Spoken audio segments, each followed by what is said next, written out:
Yo YouTube, c'est Mary de la chaîne MaryMaf et aujourd'hui on se retrouve pour la review de l'épisode 222 de Boruto. Un épisode que j'ai trouvé assez moyen comme l'épisode de la semaine dernière par exemple.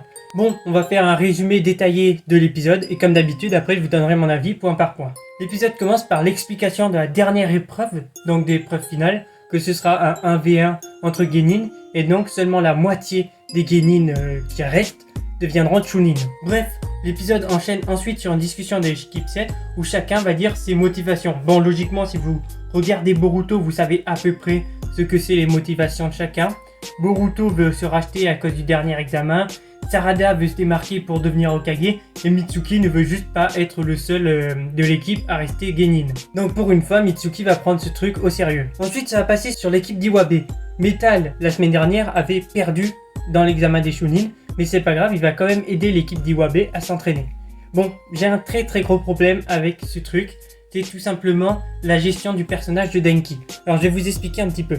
Dans ce truc, on nous montre que Denki va avoir des pouvoirs surcheatés grâce à la technologie ninja. Alors déjà, un mauvais point, parce que depuis quand les studios Pierrot se sont dit oui, et les fans de Boruto aimeraient encore plus de technologie, c'est ce qu'ils adorent.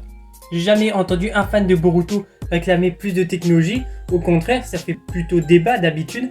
Donc à voir ce que ça va donner. Mais c'est surtout avec la suite que ça m'inquiète. Avec cette technologie, Denki, qui est censé être le combattant le plus faible, a réussi à battre Metal Lee sans aucune difficulté. Est-ce que vous voyez le problème? C'est-à-dire que dans l'équipe d'Iwabe, je pensais que ce serait Iwabe qui deviendrait Chunin, et c'est ce que j'espère. Mais je pense qu'ils décident de mettre en avant Denki, et que ce sera Denki qui deviendra Chunin et pas Iwabe. J'espère que non.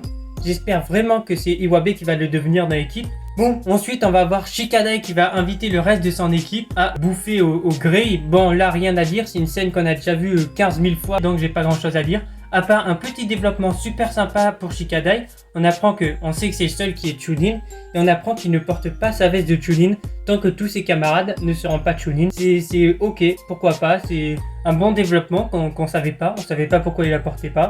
Voilà, maintenant on sait. C'était une bonne idée d'ajouter ça. Ensuite, on va passer sur l'équipe de Oki. Alors, il n'y a pas grand chose à dire, mais cette partie était vraiment bien en termes de dessin. C'était une des meilleures parties. Et Oki, pour moi, c'est celui que j'attends le plus dans cette épisode. Parce qu'on a déjà vu un petit peu toutes les équipes vite fait dans quelques épisodes. L'équipe d'Oki, dans un seul épisode, et c'était pas fameux.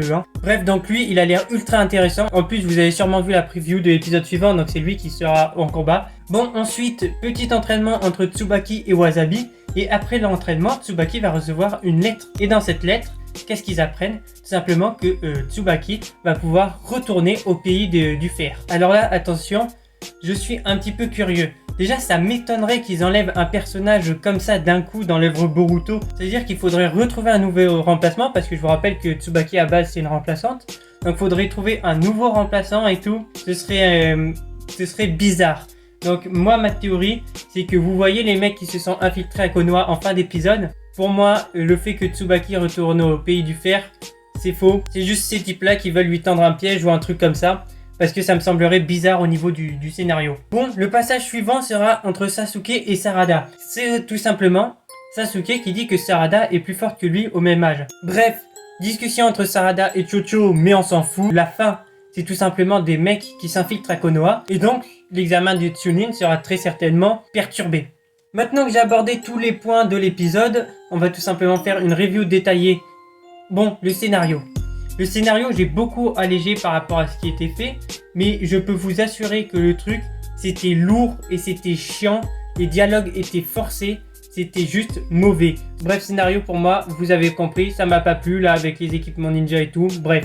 Pour les dessins, j'ai été très surpris. Alors le début manquait un petit peu de relief, mais sinon en grande majorité, les dessins étaient super bons. L'animation était fluide, c'était pas une animation de combat vu qu'il n'y en avait pas, mais l'animation était fluide et ça passait totalement, on n'avait pas besoin de plus. Et pour ce qui est de la réalisation et de la mise en scène, je vais pas forcément trouver hyper intéressante, mais ça passait quoi. Bref, pour moi c'est un épisode qui vaut 5,5 sur 10, je vous ai dit tous les problèmes que j'avais dans l'épisode. Que ce soit Denki, que ce soit beaucoup trop long, qui parle pour ne rien dire, etc. Le prochain épisode, lui, a l'air super sympa, j'ai hâte de voir ça. N'hésitez pas à me donner votre avis dans les commentaires, à vous abonner, à liker, je vous dis à la prochaine, allez ciao.